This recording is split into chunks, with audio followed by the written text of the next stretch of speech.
Now, with this week's episode of My Hero Academia, we finally get the full picture of what the League of Villains has been building up to this entire time, what all these attacks really were for, and exactly what this attack on the training camp was, and why they also wanted Bakugo. If they got Bakugo, it was even better, but even if they didn't get him, they would still win in the end. And I like how this plan that they've been building up through all this time, it turns out that it's more than just strategic attacks. It's literally about destroying the walls that keep up law and order, society as a whole. It's about tearing down society and tearing down society's trust that the heroes really are going to protect them, and essentially that this school, this best school, if you want to be a hero, you gotta go to UA. It's not to be trusted when all these attacks are happening, attacks in their own school. Kids are getting, like 13 kids got injured in this episode. How many had minor or serious injuries? A kid got literally kidnapped, and if that kid gets turned into a villain, every bit of trust that they have is completely out the window. And it makes it so much more intriguing that these villains turn into more than just ruthless attackers or things like that. Sure, some of them you can definitely tell aren't the sharpest tools in the shed, but you can tell the strategy behind the leadership. It is there, and it is something to be feared, and that makes this whole arc and this whole kind of series as a whole, when you look back to the early content, it makes it even better because yes, they had extra motives that they wanted to do, but then when you just look at, even if they fail, they still win. It's insane because everyone got kind of content that All Might's reign of hero days basically set them on a day of peace and prosperity. Nothing could get in their way, and they didn't question that maybe there could be some big bads lurking around, waiting for their chance to strike, building up their forces, which is exactly what happened. And little do they know is that All Might really can't fight as well. And the best part is that these villains still fear All Might, even though All Might isn't actually at full strength. So it's interesting how this is going to go down, and ultimately where this tracking device and leading up to Bakugo is going to go. Because I said last week, I actually wanted Bakugo to get captured, because it'd be interesting to see how a character like him, who's very hot-headed and rash,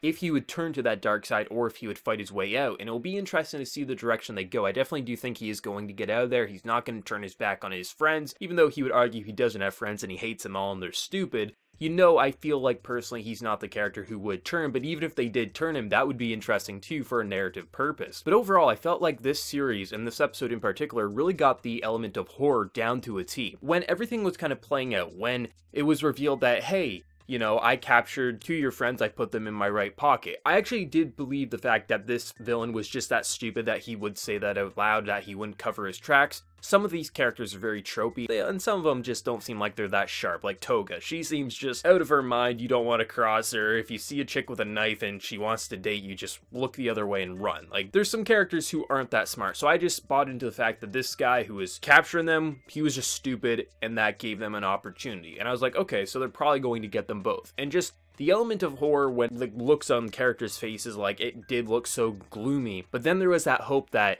hey, you can get them, and they're kind of like rushing in, and you see, okay, we got one of them, it's just down to one more, and then the miss. I like how they went that direction, because it gives a sense of like, okay, it wasn't just a complete bait and switch, but it was a bait and switch. You did get one of them back, which was probably the most important, because otherwise, how are you going to use the tracer? So Bakugo getting captured versus the girl, it's probably for the best, because Bakugo could at least fight his way out. He is a stronger fighter, and whereas she is more of like a tracking, kind of like hands-on type of fighter. So I think that's actually for the best, but the element of horror when just the villains are looking and kind of the creeping away, just Deku's kind of like pain and distraught, Bakugo saying don't come, there was so much just emotion conveyed, and the trembling, the facial reactions, the voice acting, Deku's voice actor once again going above and beyond, the crackling, the pain, the torment, and just the feeling of like he didn't do enough, his body couldn't move. I don't think he should be blaming himself. Look at his body, the state he was in.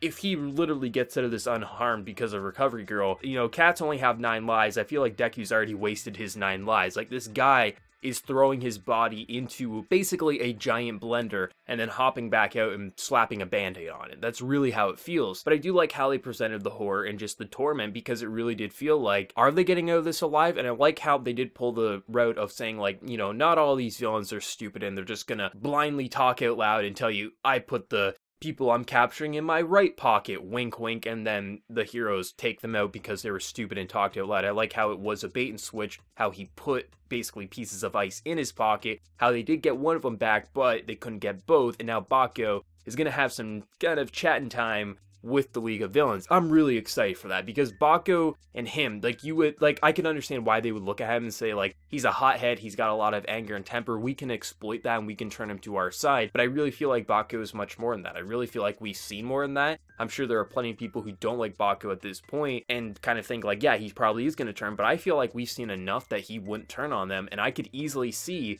him breaking his way out of there. And for all the kind of like discomfort and the lack of trust that people are having in this school, if one of their students can break away by themselves, I feel like that would put trust back in. I feel like something like that could easily happen, but I don't feel like this is the end for UA. I don't feel like the school's going out just yet. I feel like they're not going to lose one of their prized fighters, and I feel like this is going to be a major moment for Boku to shine and show he's more than just a trope. But no matter where they take it, it's going to be interesting for the narrative. I can't wait to see where this is going to go. Seriously, the emotion, the breaking. The only thing I wasn't a huge fan of would be the comedy around the halfway point when the teachers are kind of in the conference room. They're kind of talking, saying like, hey, there's probably a traitor among one of us. And then it starts kind of like, we need to start blaming people. But then obviously if they start blaming one another, that's just going to give the League of Villains another upper hand. Because even if there is a traitor in the group that knew how they got to that camp, it's best to just let it slide, because if they start fighting amongst themselves, they have no chance of winning.